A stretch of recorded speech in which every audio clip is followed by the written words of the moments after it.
let people start joining.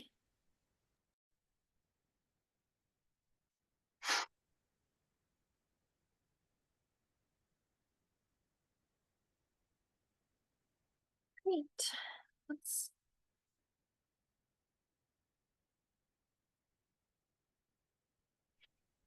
Hi, everyone. Thanks for joining. Welcome. We will get started in a couple of minutes. We're going to let folks join and get settled in. So thank you for being here. My name is Selena Benya, and we'll get started shortly. As you come in, it would be awesome if you could share who you are in the chat, your name, where you're located, what your business name is. We really have seen some great interaction associated with these sessions amongst each other and the participants. So feel free to jump in there and share who you are.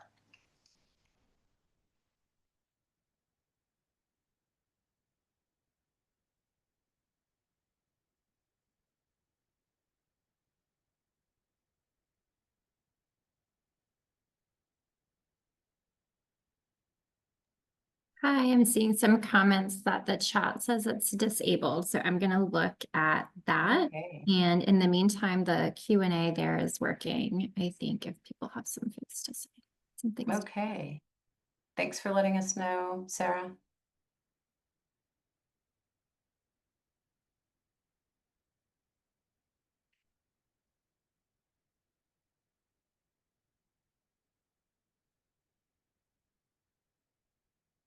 And if you can't use the chat, as Sarah said, go ahead and use the Q&A.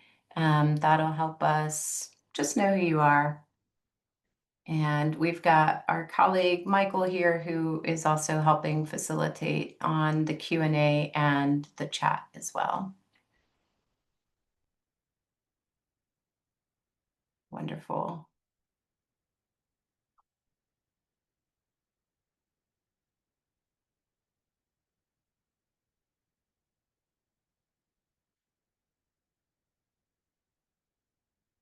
All right, Sarah, should we get started? Yeah, I think that would be great. I'm going to keep working on troubleshooting the chat over there, although I do see a few things coming. Yeah, I see some stuff populating. Here we go. You Okay. must have done it. But yeah, let's get started. Yeah. Thanks for bearing with us, friends. Really appreciate you.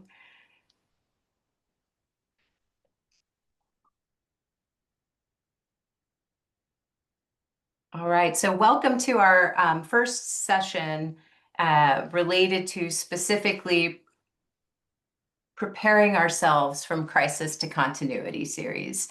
I want to welcome you. My name is Selena Benya, and today we have with us Sarah Adams, who will be welcoming us and introducing LISC, who is our host today. So Sarah, I'm going to kick it over to you to start us off. Thanks, Selena. Switching gears here just to say hello, everyone. Thanks for joining. I'm super excited to have this webinar today. September is Disaster Preparedness Month, so we're sort of kicking off a new series here. There will be a number of them coming up, and our partnership with Intend around this has been invaluable. They've put together some great content today. We also have been working very closely with our partners at Verizon. They have some content that we're going to be reviewing later on this webinar as well. There's a ton of great resources in there, not just around disaster recovery. So we'll be able to talk around some of that too and highlight a few things that are in there. But we've been working with them for about 5 years to produce and promote resources for small businesses just like you. They also have a number of capital opportunities. There's some grants that are available a few times a year, and also some other like loan products that you can explore if you're looking for capital in addition to resources and learning. And I'm happy to answer questions about that as needed. And I'm probably missing some things, but I'm going to turn it back over to Selena to help me through Yeah, let's go. Okay. So Thanks, Sarah. Really appreciate you. And as you said, the framework that we're using is built off of the Verizon platform. And so if you if you are signed up and registered, that is great. If not, Michael will be putting that into the chat. This is who we are, so you can see our beautiful faces and get a sense of who we are. As we navigate this conversation, we firmly believe that taking time for yourselves, just like you hopefully take time for your health and well-being, that you're doing the same for your business. And today we have Sarah Lynn, who will be joining us to share her experience and journey as it relates to Hurricane Helene, which is just coming up on its 1-year anniversary as we move into this weekend. So thanks again for being here. We know you're busy, and we really appreciate the time that you are spending with us today. As I mentioned, from nuts to bolts to some complexities associated with choosing financial software to digital marketing, Verizon Small Business Digital Ready program has the solution for you. What's beautiful about it is you can log in, it is asynchronous, and then they also provide other webinars associated with the programming. So take time to leverage your probably very limited time of learning with these tools, some great resources inside them as well. When we put this together, Sarah and I spoke briefly just about what does it mean to be not only caring for your organization and company post-disaster, but what does it mean if we prepare? And this conversation over the next 2 months and 3 months is giving us time to think about that collectively. We have a series of sessions that reflect the time, not only for you to rebuild and reboot, but also to hear experiences real time with folks who will be joining us, just like Sarah Lynn. So each session has voices from your peers, my peers as well. I'm a small business owner, in terms of being ready during crisis and prior to crisis as well. There's a difference between recovery and resiliency. And as I mentioned, when Sarah and I spoke, it was about taking time to share resources in a thoughtful and meaningful way associated with resiliency, so that recovery, which is a set of actions by a business during a difficult time to rebuild, is less burdensome. That does not take away or diminish the experiences of any sort.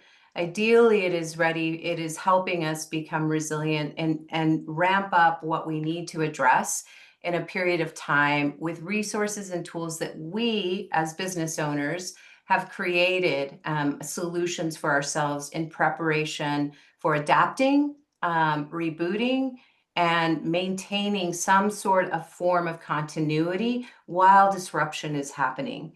And Sarah Lynn has a great story that she'll be sharing with us in her own experiences about what she's learned from resiliency and recovery in a short period of time. So we're going to start off before we get to our conversation with a poll. So we've got a Menti poll here. You can take a snapshot of that QR code.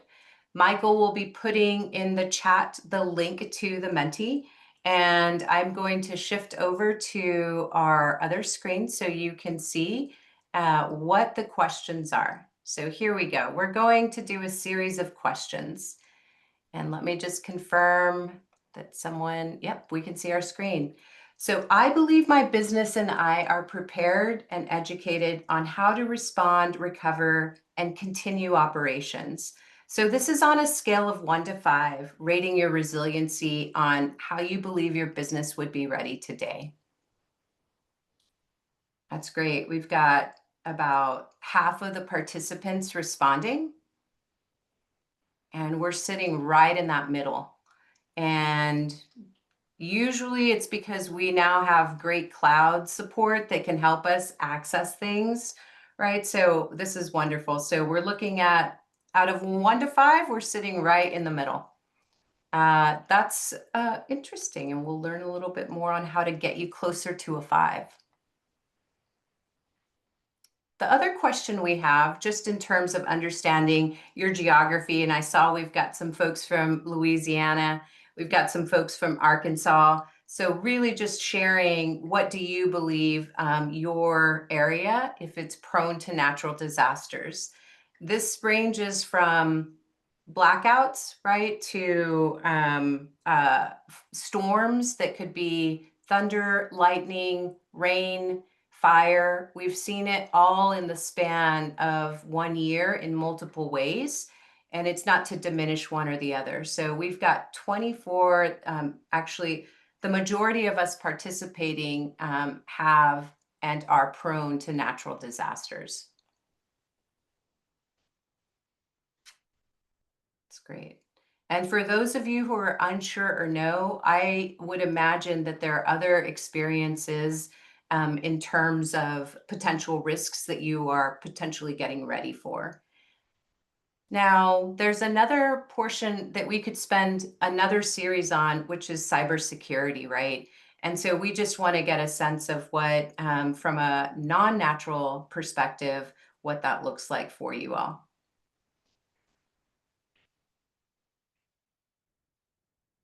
That's great.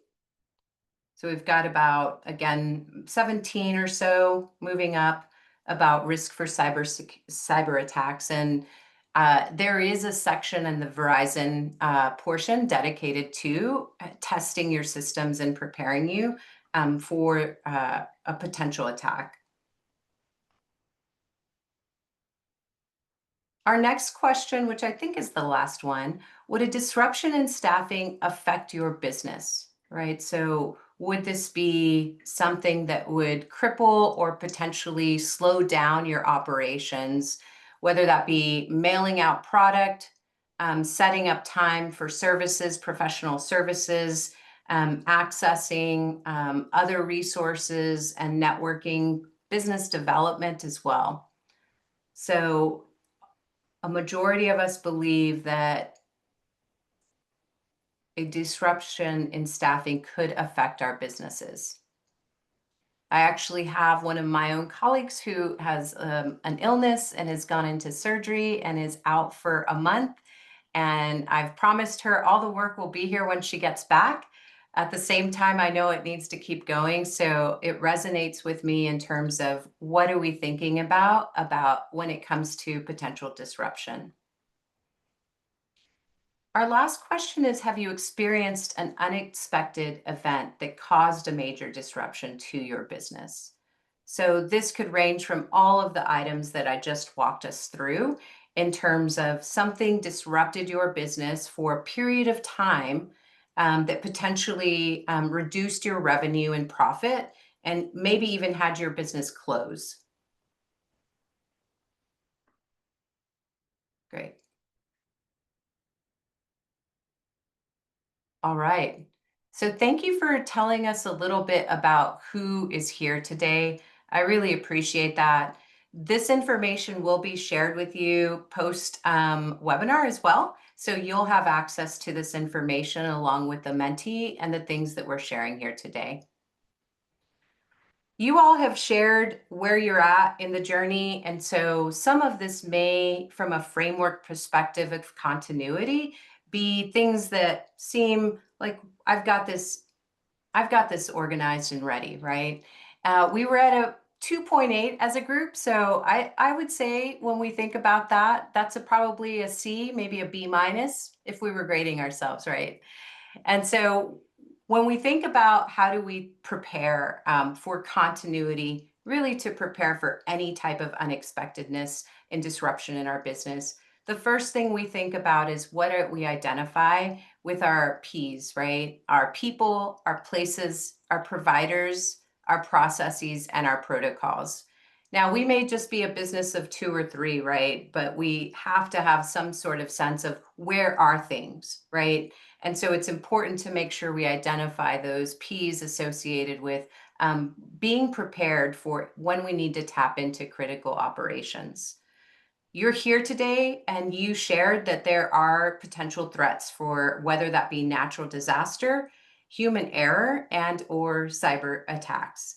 So assessing and assuring that I may not know everything, so I'm trying to determine how to prepare is one of the steps associated with assessing. Today, we'll be sharing also a way for you to think about planning. And really the planning is around prevention and risk mitigation so that you can address what is emergency for you, right? When we have things organized, we can put energy into other areas so that ideally we have less stress associated with trying to figure and piecemeal things together. So as you all know, as business owners yourselves, right? Planning is just part of our nature. Carving out time for us to plan on our business, not in the business, is part of why we're here today. One thing that we always ask ourselves, and my colleague and I are always checking, is like, do we have redundancies? And is there an exercise associated with validating how we do our work? Whose roles and responsibilities are important, and how do we make sure if one is dependent on another that we understand that? So exercising where you have your information, where you have your plan and the content associated, including the resources, is critical. And lastly, as you know, once it hits the ground, it's more about, did we implement, and taking time to make sure that you're meeting what you need to close that window and gap of losing revenue, right? That's why we're here, is to think through what are the implications associated with my business closing, and or what are the implications of me revamping and rebooting in order to. And so as you go through this framework, it's important to make sure that you take time post-exercise, post-actual event, which we'll hear about shortly, as it relates to improving our process. So now we're really here for Sarah Lynn. And so I'm going to take off my share screen so that we can see each other better. And let me stop share. Okay, great. Is everyone good? Right on. Let me just get to my little cheat sheet here. All right, Sarah Lynn, Hi everybody. how are you? I'm fine. Thank you for having me here. No, thanks for being here. I am so glad that you were able to join us today. And why don't you introduce yourself a little bit before we get started, if that's okay? Sure, yeah. So my name's Sarah Lynn Belmer. I'm the founder of a very small business called Heilbrunn Herbs. We produce tinctures and teas and natural skincare here in Western North Carolina. And I have 2 employees, and it's just the 3 of us kind of working as a very small team. And when did you open your business, Sarah Lynn? I opened it in 2018. Okay. Yeah. 2018, and do you have a retail spot? We did at the time of the storm, Okay. and we've moved into new spaces since then that don't have retail. But we mostly sell online, and then we have a couple dozen retailers around the country that also sell our products. So we can find you, is what you're saying. Yes. Yes. So I'm going to walk us through your journey, and you and I have talked before, so we can take our time, and also just, if you need to pause, feel free to pause too. So the first question is, can you walk us through the day Hurricane Helene hit and the moment you realized your production space was completely lost? Yeah. So we knew a storm was coming. We were sort of tentatively planning for some flooding. Our production space and retail space was in a small town north of Asheville that has the French Broad River, which is kind of the large river that runs right through Asheville. Mhm. runs alongside it. I had never experienced flooding, but the town is known to flood a little bit, you know. So we were sort of preparing mildly for that. Um, but then, of course, the day of the hurricane was so much more dramatic than we were planning for. I woke up to a tree falling in my front yard, and excuse me if I get a little choked up here. It was Okay. obviously a traumatic event. Um, we were trapped in our house for several hours while 5 more trees were falling around our house and onto our house. Wow. So the power was shut off. Cell phone service was basically non-existent, and as the rains were kind of ending, you know, we were obviously very curious what was going on down by the river. Yeah. Um, but we didn't have internet or cell reception, so we had to really just wait a couple days Right. until the floodwaters could recede. And in addition to that, there were so many trees and power lines across the roads. Um, Driving anywhere was really difficult. Um, It was pretty dangerous, right? yeah, yeah. Yeah. Between the flooding and then all of the wind damage, so Mhm. it was really a mess.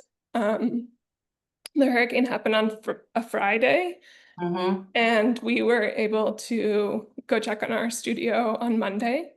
Okay. Um, so by that time, I was sort of bracing myself for Yeah. what I thought would be the worst. And as you could see in those pictures, it was really bad. Um, Mhm. Excuse me just a minute. You're good. Um, so yeah, we got to the studio on Monday, and um, the entire downtown was destroyed, really. Yeah. And um, so the windows of our space were blown out. Uh, Okay. there was railroad ties and furniture that I had never seen before in my space. All of Wow. the stuff was either pushed against the back wall or had flown out of the windows. Mhm. Um, the floodwater had reached about 8 feet on our walls. Um, Wow. so I think I was prepared for like a couple at the worst. I um I had gone the day before the storm. Actually, I was very lucky. I had gone and gotten a lot of our raw materials out um, Okay. into my car and into my husband's car. Um, and then the rest of the stuff I sort of put up on top shelves. Mhm. What I could, of course. Right.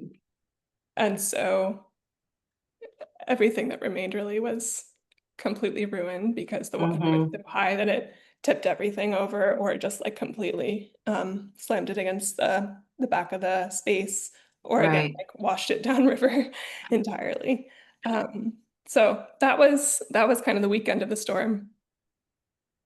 When you said you were preparing, was that a couple of days or just Thursday? Yeah, so on Thursday, again, I feel incredibly lucky. I know many people who didn't have this kind of heads up, but a friend called me. She had been looking at the NOAA predictions, flood predictions, so National Oceanic and Atmospheric Administration Yeah. had flood predictions for that specific town and all along the path of the French Broad. Mhm. And so they kind of changed on Thursday from like mild to no flooding to like Yeah. what was considered severe flooding. Of course, I think the prediction was that the river would rise about 17 feet, and it rose 27. Wow. Um, so even that wasn't um, as bad as it actually was, Mhm. but I'm so grateful that I did get that kind of heads up and that sort Yeah. of just snapshot of information that day before, because it did kind of allow us to go and get the materials that we were able to get out. And it sounds like you, in terms of what was before that, was like, oh, we'll be okay. We'll put stuff away and get as organized as we can, right? But this one alert you took very seriously. And so you carved out time to just take care of stuff? Yeah, it's funny. I did take it seriously enough that I went and I got Yeah. what I could. But the whole time we were there, we thought we're probably overreacting. You know, Yeah. Yeah. my husband even went to the river and traced the kind of elevation of the Yeah. streets. And he thought, you're actually on the high point, of the whole downtown. So you'll probably be fine, even if it does flood. Um, Hmm. so we certainly took some precaution and at the same time really didn't believe that it would be Yeah. bad at all. Yeah. It's almost, I lived in South Texas for many years and we've had hurricanes in the Gulf. And so just, the preparedness, sometimes we get numb, right? To it should be okay, right? And when you think about, the alert, looking back and reflecting on just, steps, are there things that you say, like, if I had, right? Or if you had something that could really have equipped you, what would that have looked like? Yeah, I mean, I think there's no way that we could have like moved all of our stuff out of our space. Okay. But I think that some of the things that we'll probably cover more today, like documentation of all of the materials, all of the furniture, all of our equipment, all of our small little tools, all of the office Yeah. things, um, more photos of the space could Hmm. have helped us to kind of compile that if we didn't have it. I had some kind of over the years, just snapshots that I was able to kind of glean information from. And I did actually take a few photos as I was leaving on Thursday. So that was helpful, but really like much more in depth. Like I didn't take any photos of our storage closet, which had a lot of stuff in it. So Yeah. more documentation in that way, better inventory again of our equipment, our furniture, printers, art on the walls, um, spoons, like all of the Yeah. things, all of That's the right. things that are, make up a workspace. Yeah.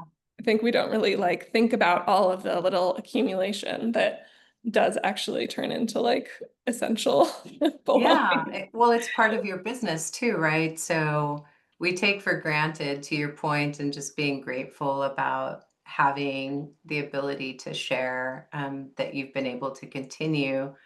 When you think about documentation, especially in today's world, just like we were talking about before we logged in, it's like there's so many ways of capturing your space, right? And I hope now, like, or if you've thought about it, it's like, how do I take advantage of making sure I am capturing everything in my space? Are there tools that you use or that you believe can help people do this in terms of preparing and documenting aside from photos? Yeah, I mean, so spreadsheets, I think would be an obvious thing. I think people could organize it in a different way as well, but that's sort of how we've done it. Sorry, are you Mhm. hearing the background noise? I can close my window if it, No, okay. no, I can't. Um, um, we luckily did have a decent inventory of our raw ingredients and packaging materials, so that was really helpful. But I think again, if we had had a better inventory of all of the other stuff in the space, that would have been so helpful because it took us months to sort of remember everything and recover everything that was in that space. So it was not just like recent purchases, it was equipment, office, elements that are within the business. And then obviously inventory that you had created, not just necessarily purchased from the raw materials as well, right? Yeah, bottled inventory, packaged inventory, which we also lost quite a bit of. Did you have documents that would help you prepare for, either filing your claim and getting ready to deal with, obviously the next portion after absorbing and physically managing the losses. What did you put in play for yourself, and what did you have and what didn't you have? Yeah, so like I said, we had a pretty good inventory of some of our materials that we sort of cycle through, but I think better inventory of all of our belongings.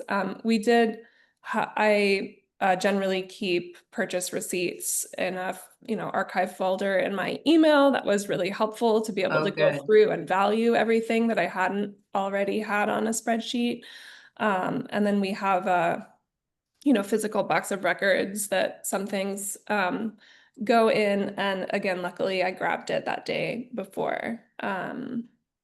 But certainly wish and will go forward to, try to digitize those things and back those things up that are on my personal laptop, etc. Yeah. We have our own methods of filing, right? And part of it's, save that receipt in this folder and, download it, put it here. And so it sounds like you piecemealed all of the things that you needed to do in preparation of claiming your losses, right? So, Yeah. so let's shift over to the experience of uh, the administrative process for claims, right? What role did insurance play in your recovery process, and what have you learned? What has changed? And just from your perspective as a small business owner. Yeah, so actually we didn't have an insurance policy that covered flood, which I think is pretty common because flood insurance is extremely expensive. Got it. I think about half the businesses and landowners in the town that I was in had flood insurance, maybe less than that. Mm-hmm. A lot of people just kind of lost everything they had. So I can't speak so much to that process. Except that we did go through an insurance process with our house, which also had a lot of damage. Mm-hmm.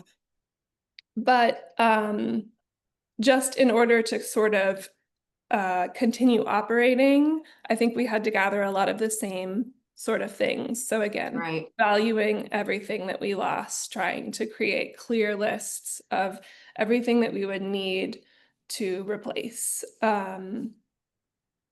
Did you have any disruption insurance, meaning like when the key man or so those Yeah, insurance policies you did not have as well? we didn't have that either.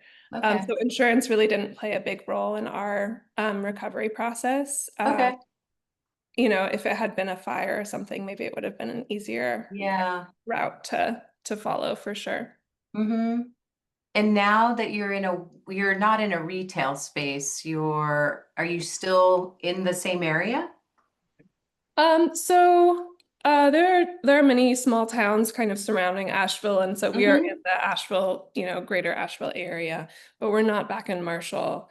I decided not to stay in that downtown area, even Mm-hmm. though it was a lovely place to be for 7 years. Yeah. Just felt like the recovery process was going to be so lengthy and it didn't make sense to move next to the river again like that. So yeah, we are actually divided in two spaces right now. We're in a commissary kitchen for production, and then we have our sort of office, shipping, and inventory storage in a separate space.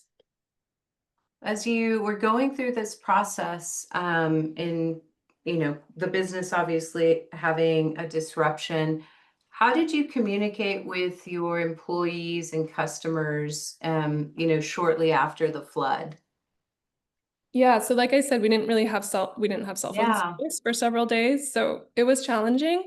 But when I could, I checked in with my employee. I had one employee at the time, and gratefully, she and her family were not very affected by the storm. They had some power outages, but then her power was actually on within a matter Wow. of days, I think within like 24 or 36 hours. Wow. Um, and then because she had power on, she was able to sort of start working on sending emails to our customers with standing orders, and drafting, notes to the rest of our customers and audience.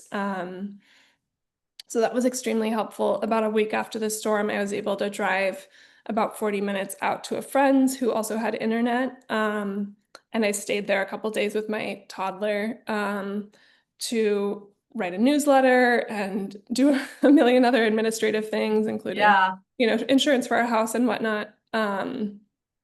And then funnily, because I had posted on my Instagram stories the day before the storm of us sort of evacuating a bunch of stuff, a lot of our customers knew that we were probably affected, and in general, they were all just so forgiving and understanding because we had to delay shipments of orders for like 6 to 8 weeks.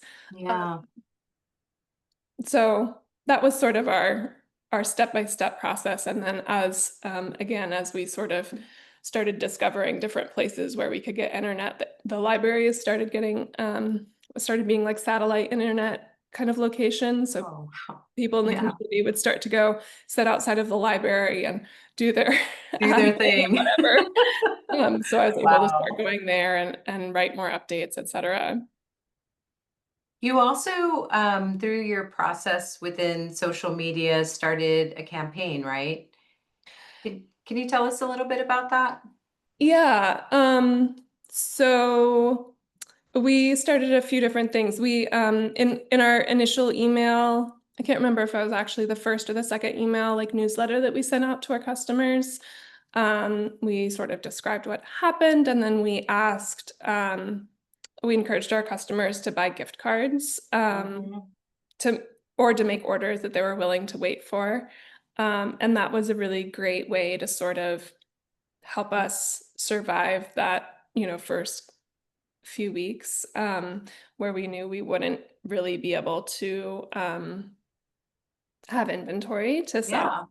Yeah. Yeah. And then sort of simultaneously, we started a fundraiser on GoFundMe pretty quickly, realizing that we weren't covered by insurance. I knew that we would need, some cash to try to float us through this recovery Mhm. period.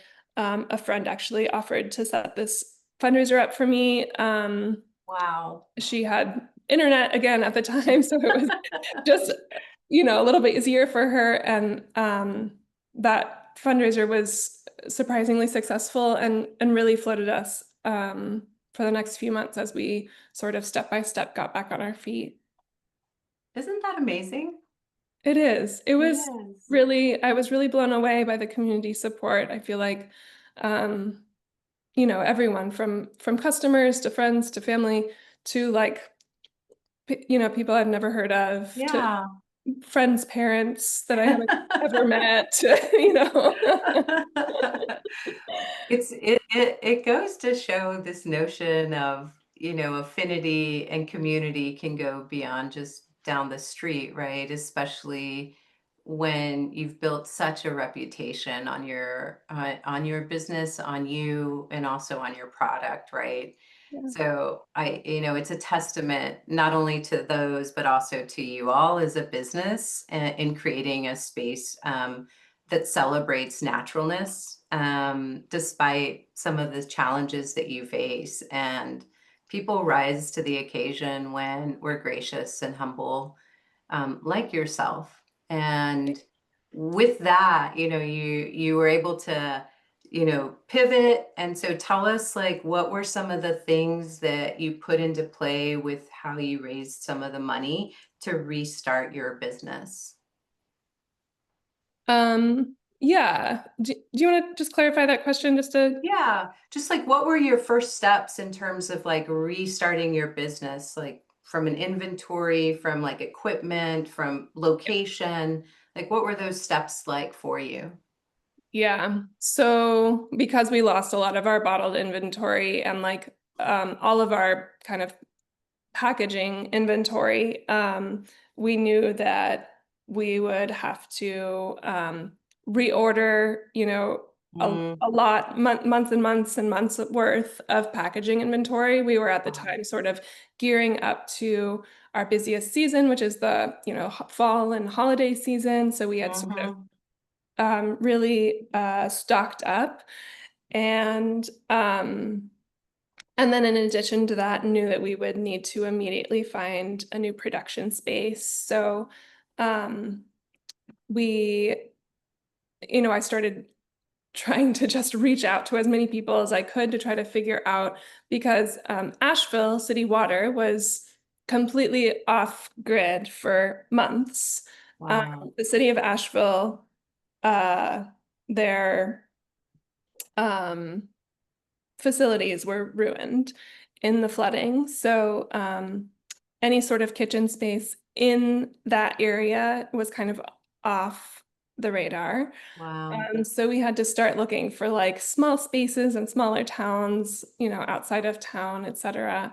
And then we knew that we would have to replace our specialized equipment. We have a bottle filler, some Hmm. like tincture presses and things like that that aren't really, you know, um, generally kept in commissary Yeah. kitchens. And then again, to order all of the various packaging that we lost, from labels to bottles to boxes and little, bag liners that we keep our tea in, all of this. So yeah, again, it became clear Yeah. that we would need this sort of infusion of cash to make this all happen. And again, here we are going into October, and we need to Yeah. hopefully be ready for, November, December. December. Yeah. Do you have a product of yours around that you could show us? Yeah, let me grab. Oh, here's one. Here's a tincture. It's called Soothe Yourself. I was just taking Okay. it before the session. That's a tincture. Okay. I love it. So this is an herbal extract. We extract plant material in organic alcohol, and then Wow. sort of formulate it for different purposes. Okay. So all of those little things you had tons ready for the holiday and you were ready to go, right? How's it going right now? Are you ready to go this year? Yeah. We are. Yeah, I think we are. My production manager and I have been working really hard since October, really, in trying to replenish our inventory and get back on our feet, rebuy all of our equipment, etc. There's a few things still that, we need to rebuild our shipping station, things like that. Yeah. But Yeah. for the most part, we are ready to go, and it feels great. That's amazing. When you think, so you walked us through like all the things you needed. Were there resources locally that you tapped into that helped you get back to where you feel like you're ready for this season? Yeah, Asheville is an amazing community for small businesses. There's a lot of like local resources trying to support small business. So that was Cool. really helpful. I think just socially, there were a lot of people kind of, reposting opportunities, grants, or initiatives, whatever.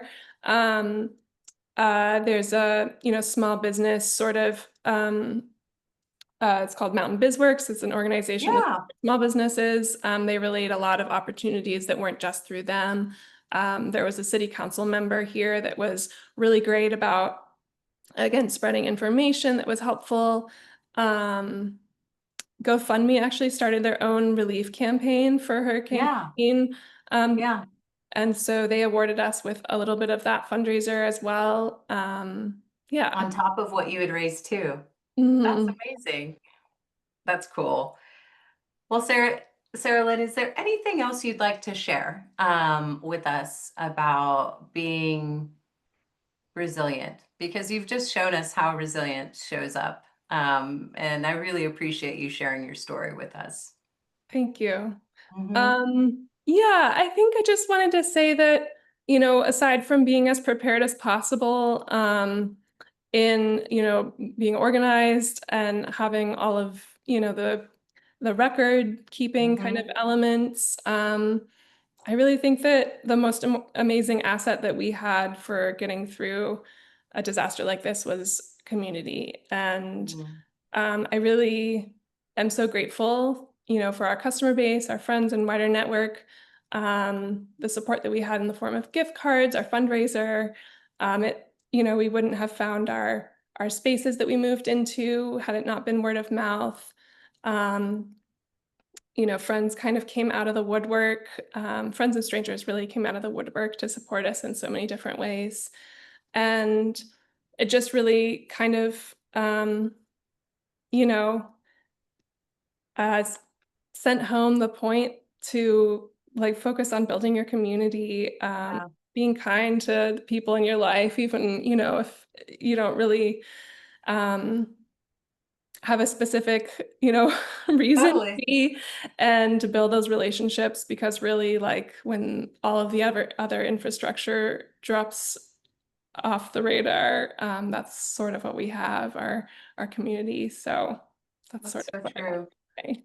I'm gonna ask you one more question just in terms of reflection, because you mentioned before we started that it was a year since the hurricane, and so this was the slide I took down. So I'm wondering if you could just share what these show us, because you verbalized some of these, but I think it would be good for people to see. Yeah, so the top picture, I'm actually not, I think your team pulled that, and I'm not sure Okay. where exactly it is. But I do see maybe a railroad sign or something, Yeah. which to me says that that was not the peak of the floodwater, Oh, or it was wow. in an area where the river was wider, because again, the water where we were in Marshall was 8 to 10 feet, above Wow. ground Ground. floor Yeah. level, really, which is probably again another foot up from the street. Right. I see what you're saying. Um, in any case, that's an active flood. The one on the left there is the front of our space. You can see how the windows were all sort of broken in Yeah. from the floodwaters, and then around that power pole or telephone pole in front, Yeah. the sort of sheet metal and whatever else there was kind of caught up on there. Kind Um, of wrapped around it. yeah. Almost. Wow. And like I said, I mean, there was like a railroad tie in the back of our space. So there was, obviously a lot of debris floating in this like Hmm. extreme flood. Yeah. And then on the bottom, that's inside of our space. You can see all of our belongings that were remaining, just sort of piled in the back. That Mhm. door that you can see was our storage room.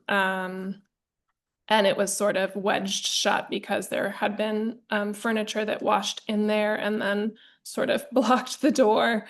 Um, Yeah. and then I don't know how much you can really see, but that kind of sandy mud Yeah. On the floor. on the floor, Yeah. there was about I don't know, a foot or more in some places of that sort of sediment. Yeah. And the floor was all buckled because of the water, obviously. And then I'm just And standing is in this the front of. line where the water was right here? Yep, yep. Wow. Okay. So that's how high it was. Well, Sarah Lynn, I am so grateful that you joined us today, and that you were willing to share your story with us. I am looking forward to hearing how your season goes. And I'm going to take a moment and ask Michael or Sarah Adams, is there anything else you'd like to add or share? We've got one question for Sarah Lynn on the chat. Latrice is wondering if there was any assistance with cleanup from the city. And then one other question that we can pose later.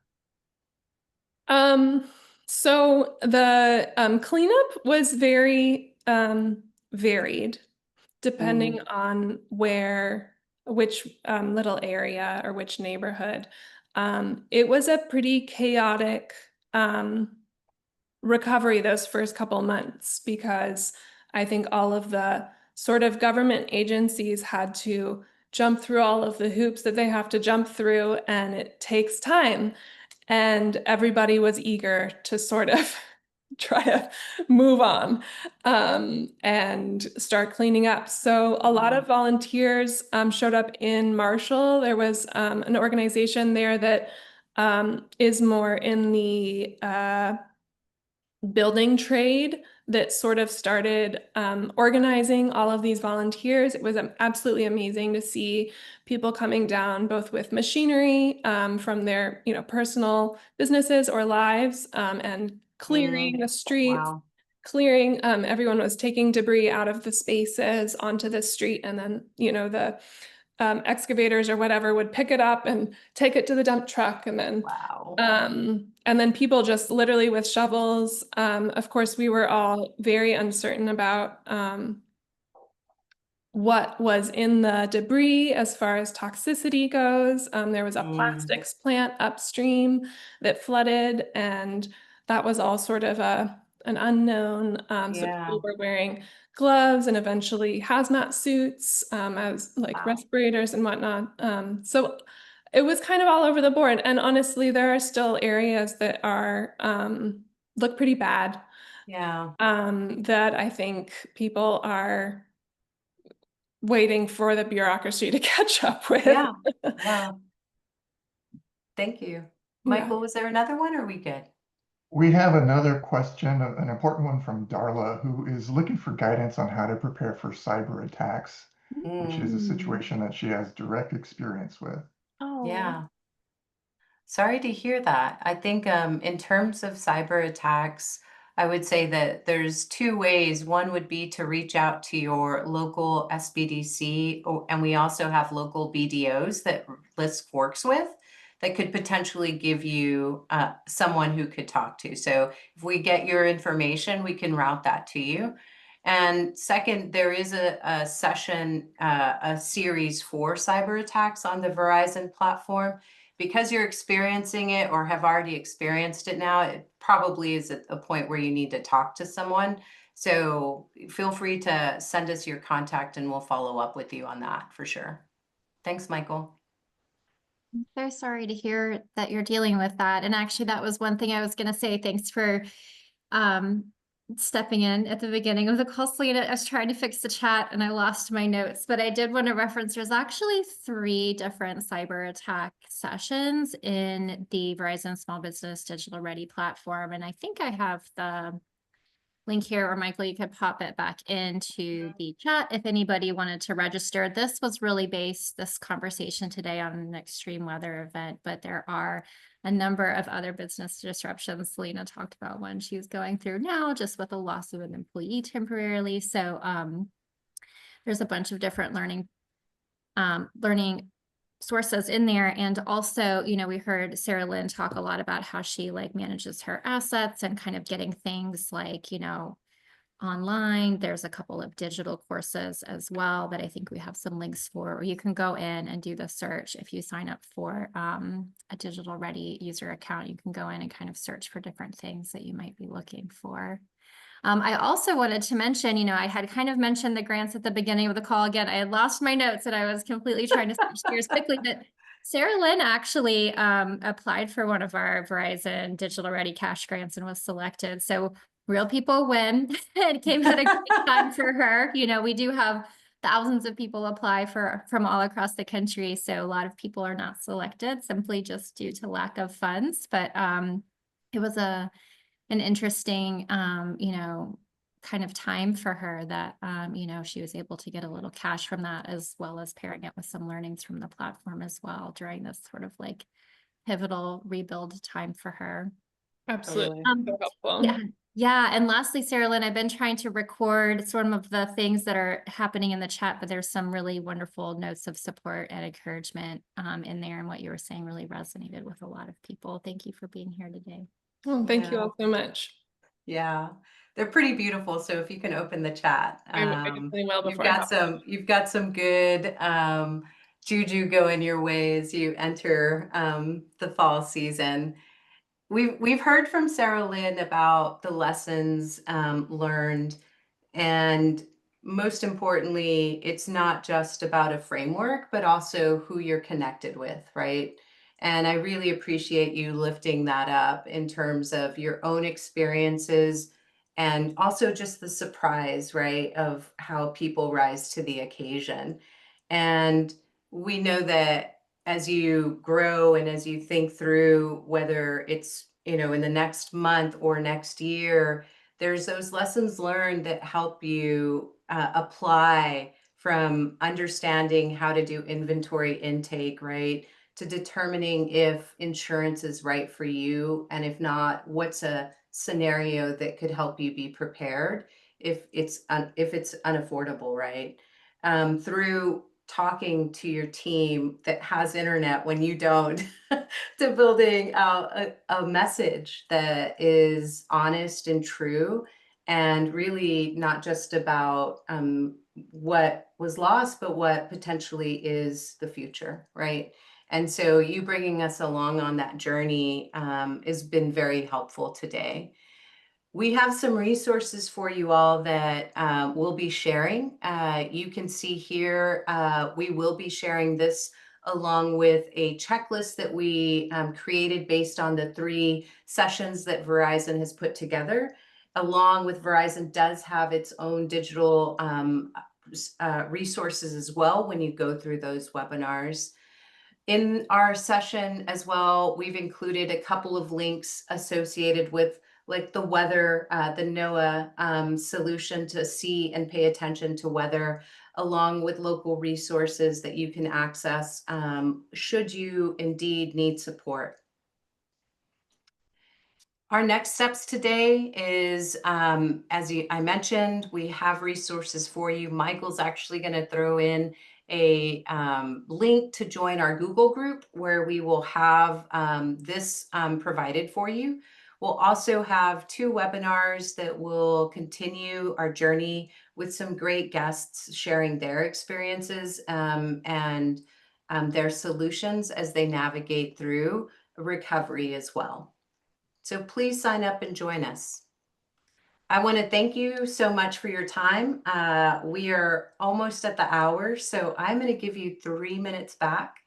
Don't hate me for it. I'm going to let Sarah Adams close us out, and we will be sending a post-session survey. It is also in the chat, so please grab it. It means a lot to us that we get these taken so that we can come back and provide you additional resources and connection to community. Sarah Adams, I'll kick it over to you. Thanks so much, Selena. Thanks, Sarah Lynn. Thanks, Michael, for your help. And for everyone else who attended the call, it's great to see all the names and all the active participation in the chat. I'm glad we got that working. We did record this, and we will be following up in an email to send it out to not just the attendees, but anybody who registered. So if you have a buddy or a pal that you know wanted to join but couldn't make it, we'll be able to share that information with them as well. And then, yeah, please take the post-session survey. It helps us develop more courses like this to, help kind of spread awareness and share resources that we know of. Thanks so much. Wonderful. Thanks, everyone. Have a great afternoon. Be well. Bye. Thanks, Berlin.